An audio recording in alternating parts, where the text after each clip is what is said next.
Hello and welcome to the Minimum Competence episode for Tuesday, August 1st, 2023. I'm your host for today, Andrew Leahy, a tax and technology attorney from New Jersey. In today's episode, we have bipartisan movement on green card reform. Alito wants to gut financial disclosure requirements for SCOTUS, and we all wonder why. Disney and NBC eyeball AI limiting bill in New York, and Column Tuesday about the broken EV credit system. Let's hit August with everything we can muster vis-a-vis legal news and read today's legal news. On this day in legal history, August 1st, 1833, the British Empire abolished slavery with the passage of the Slavery Abolition Act. Put differently, despite huge shortcomings to the act and its enforcement, the empire, probably responsible for the most death and destruction worldwide, got the message regarding the atrocities of slavery about 3 decades prior to the United States, which is pretty damning. The Slavery Abolition Act was passed by the British Parliament on August 29, 1833, and came into effect on August 1, 1834. It marked a significant milestone in British history by abolishing slavery in most parts of the British Empire, including the Caribbean, Mauritius, and South Africa. The act did not cover the territories controlled by the East India Company, such as Sri Lanka and some other exceptions. The passage of the act was the result of years of campaigning by abolitionists, including prominent figures like William Wilberforce. The legislation provided for compensation to slave owners, allocating £20 million for this purpose, a considerable sum at the time, while former slaves received no compensation, a glaring oversight that betrays the motivations for abolition. Many former slaves were placed into an apprenticeship system, which tied them to plantation work for a number of years, effectively prolonging their servitude. The act also provided for the establishment of the British African Squadron, charged with patrolling the West African coast to suppress the Atlantic slave trade. This naval force was instrumental in enforcing the ban on the slave trade, intercepting illegal slave ships, and freeing those enslaved. The Slavery Abolition Act of 1833 stands as a landmark piece of legislation, reflecting a broader shift in social attitudes and moral perspectives on human rights and personal freedoms. While it officially ended slavery within the British Empire, the legacy of slavery continued to impact the descendants of those who had been enslaved, and the transition to freedom was fraught with difficulties and injustices. A bipartisan group of 58 U.S. House members is urging the Biden administration to allow applicants stuck in green card backlogs to apply for permanent residency at the beginning of the fiscal year. This move would ensure that all available green cards are utilized annually, providing interim relief such as increased employment flexibility and travel freedom while applicants await their green cards. Representative Krishna Morty, one of the main signatories, highlighted the bureaucratic delays in the legal immigration system that hamper the economy and leave families in uncertainty. While the lawmakers' proposal would not alter the $140,000 annual cap on the employment-based green card system, it would streamline the process and prevent green cards from going unused, as over 194,000 have in the past 2 decades. The proposal also has precedent from the George W. Bush administration.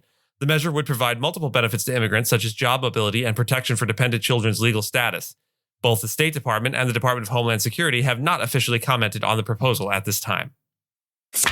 Justice Samuel Alito has laid the groundwork to challenge court financial disclosure rules, suggesting that no provision in the Constitution gives Congress the authority to regulate the Supreme Court.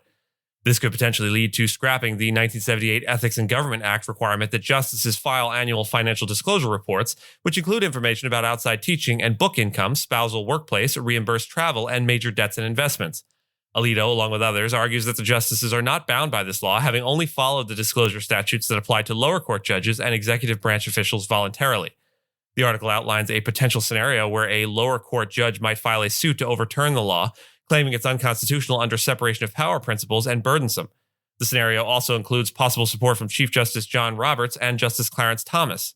If successful, this move could further exempt the Supreme Court from accountability measures, including gift and travel disclosures and recusal rules, making the court completely unaccountable. The author of the article we link to in the show notes is the executive director of Fix the Court, and they warn against allowing this to happen and emphasize the importance of transparency and accountability in the federal courts. Walt Disney Co. and NBC Universal are closely monitoring a bill in New York that could bar them from utilizing a state tax break if they use artificial intelligence to replace workers in their film and TV productions. Albany-based lobbyists for both companies began tracking the legislation, and that's SB 7422, when it was introduced in June of 2023. Neither company has publicly stated their stance on the proposal, but they could lose millions in future savings if the bill is approved. Assemblyman Demond Meeks, the bill's sponsor, believes that it could put New York at the forefront of maintaining workers' dignity amid fears of AI taking over jobs. Hollywood, particularly Disney and NBC Universal, has shown increasing interest in AI, with Disney expressing its enthusiasm about the technology's potential. NBC Universal has already received $96.7 million in state tax credits since 2022, and Disney has received $10.9 million for specific productions. Representatives of both companies have downplayed the significance of the bill, although they are keeping tabs on it and the situation might change by the next legislative session. And look, up ahead in the road, there's something pulled over in the shoulder. It has LED headlights and looks like pseudo-futuristic stylizing. What could it be? Ah, yes, my column on the broken EV tax credit system. EVs are currently facing a supply and demand imbalance, leading to a surplus of EVs on dealer lots. This shift is partially due to the EV tax credit system, which, as it stands, severely restricts lower-income households from reaping the benefits. The credits are non-refundable and tied to the amount of federal income tax liability for the purchase year, thereby making the full $7,500 credit inaccessible for many.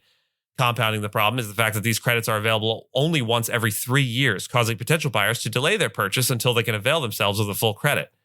Further, the introduction of new vehicle restrictions pertaining to critical mineral and battery component sourcing has added to the complexity. These requirements mandate a certain percentage of metals used in EV batteries to be extracted or processed in the U.S. or a country with a U.S. free trade agreement. Currently set at 50% for 2023, these regulations have disqualified a significant number of affordable EVs. As a result, a new battery recycling industry has emerged, which could potentially hinder the supply chain further. Furthermore, the slowing pace of EV adoption could lead to a future depression in the market for used and recycled batteries. I conclude my piece by advocating for a complete reevaluation of America's stance on the electrification of roadways. To make a successful transition away from the fossil fuel industry, policy changes are needed to ensure tax credits and regulations fully support this goal without unnecessary compromises or job creation agendas. And with that, I thank you so much for listening to Minimum Competence, your daily news podcast for lawyers. If you're looking for more than Minimum Competence, links to further reading on all the topics touched on today are in the show notes. If you have any questions or story suggestions, you can find us on Mastodon on the esq.social instance. I'm at Andrew, and my co-host Gina is at Gina.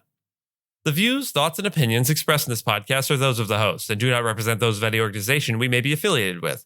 Nothing here should be construed as legal advice because it is not legal advice. And reviews go a long way towards helping new listeners to find our show. If you have a moment and can leave a rating or review on your podcast player, we'd appreciate it. And if you know someone that might be interested in a story we cover, consider sending them the episode. Minimum Competence is available at minimumcomp.com and wherever you get your finely crafted podcasts. We'll see you back here tomorrow. And until then, remember, we'll see you back here tomorrow